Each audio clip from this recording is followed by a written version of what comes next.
sexism is it's systemic, and basically it's a complex system that's designed to keep opportunities away from people as a result of their sex. It's an advocacy effort and an ideology that says that basically women are of extreme value to society. They played a major role in building the country and various systems, and that they should be treated as equal value as their male counterparts. I think Jesus is against any ism, anything that has one group inferior to another.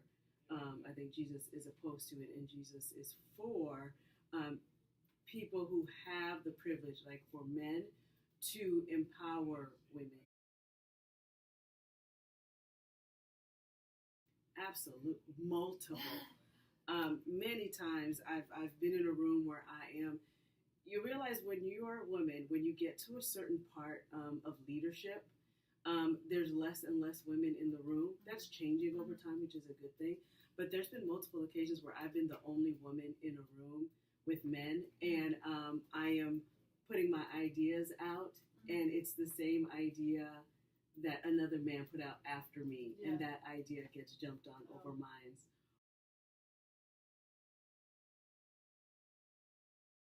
I think the solution to sexism is going to be uh, women organizing and empowering each other, and as a collective group having one vision where they support each other and come up with clear ideas as to what is it that we want, and making those demands known. But I also think it's not going to happen until men leverage their privilege of masculinity and the power that comes with that to open doors for women as well. So I think the most difficult thing is really being heard and being visible, and seen as a value, and also breaking whatever mold. There's been hundreds of years of a certain image and gender role that's been placed on being a woman. And so as we break that and go into leadership and become more highly educated, get involved in non-traditional fields like engineering, science, math, things like that. So I think what it's going to be, it's hard, is really being, to a certain degree, a next level of breaking the glass ceiling of just kind of going in and setting a place for younger women too. For my topic, I want to highlight the Bible story of John 4. In this story, Jesus came to a Samaritan woman and asked her for a drink of water. The woman was shocked because Jesus is a Jew and she is a Samaritan. Jesus told her that everyone who drinks from the well will be thirsty again, but whoever drinks the water he gives them will never be thirsty again. While they are at the well, Jesus told her to go get her husband, and she responds by saying that she is not married because she is looked at as a woman who constantly commits adultery because of the way that society makes her do her role. Because of the way that the society works back then also, she was forced into marrying these 5 men, and this wasn't her choice to be married to them. Because of her role, she's looked at less than other people and inferior to others. However, Jesus explains that there is a time coming when it doesn't matter who you worship, and she says that she is aware the Messiah is coming. Afterwards, Jesus makes her feel loved and equal and tells her that he's actually the Messiah. This was the first time Jesus directly told someone that he was the Messiah, and he said it to this woman. Jesus confronted the woman and talked to her about religion, which is a topic that was directly meant for men back in the day. Along with this, Jesus looked her directly in the eyes, and this was actually considered a disgrace for men to do back then, and Jesus basically told her that she is equal and worthy.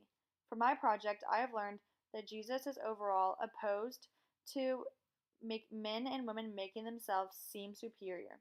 And as Dr. Kane mentioned, when Jesus was on the earth, he was here to empower women and men.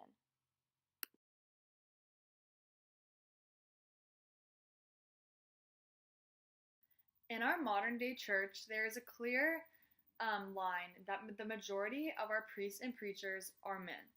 And also in Catholic Church, our Pope is the male. And on top of that, in 2016, Pope Francis ruled out the ability of a woman ever having the ability to serve in our church. Many people, including myself, did not quite understand the reasoning behind this. Furtherly, Pope Francis defended himself by declaring that women did better things than men, and he emphasized what has been called the feminine dimension of the church. So the issue of women inequality in the Catholic Church remains a hot topic among activists, despite Francis's position. And at a recent gathering, representatives of the Catholic priest movements called for reform on issues including equality for women and their rights. However, I personally believe that the debate of gender roles in our society acts as a call for unity in the church. I believe that men and women should look at each other as equal. And from this project and from Dr. Kane, I have learned that making yourself seem superior to others is not the way to go ever. And Jesus on this earth even emphasized the power of women. Seeing men make women look inferior should make each one of us want to fight for equality. And the story of John chapter 4 is used in the present-day church as strong evidence that Jesus looks at us all as equal. And it serves as a strong piece of scripture for any woman in our society. Just like Dr. Lindsay said in chapel the other day, we need to fight for what we believe in, and we honestly, when we feel like we can't fight anymore, at that point we still need to keep fighting and push for what we believe in. So in the early church, you may notice that every single one of Jesus' apostles was a man. And many women have actually been critical for this for hundreds of years. And it appears that Jesus believed in the spiritual power and perception of women because women surrounded Jesus during his ministry. They were the last to stay with him on the cross, and they were the first to see him resurrected. However, in the synagogues, the women were segregated from the men. And back then in the church, men really didn't look at women as equal, and they did not let women speak their voice. So basically, the early church did not handle this topic well. However, there were some that handled it in a proper way, which an example is Jesus. Along with Jesus, there was also Paul. And in 1 Corinthians 4, there's a woman named Phoebe, and she was a servant of the church. Paul treated her with respect and actually called her a helper of many. This term designated her as the church's sponsor, and it entitled her to a position of honor in the church. And Paul was for women, and he actually advocated women's ministry.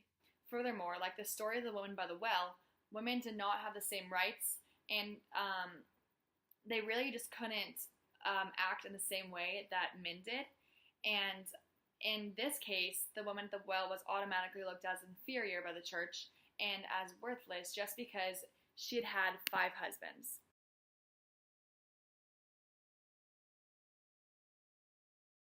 In order to take control of the problem of sexism and gender division in our present-day society, we need to start making everyone aware of this problem. Many people push it aside and act like gender division is not a modern-day problem just because they do not want to deal with it. However, talking about it will raise awareness and draw more people's attention to it. As Christians, we could spread the gospel of our God's love to everyone and that everyone is equal and created the same. In Genesis, it simply states that we are all created in God's image as Christians, and we should preach this to everyone in order to show that no matter if you are male or female, God looks at you as the same.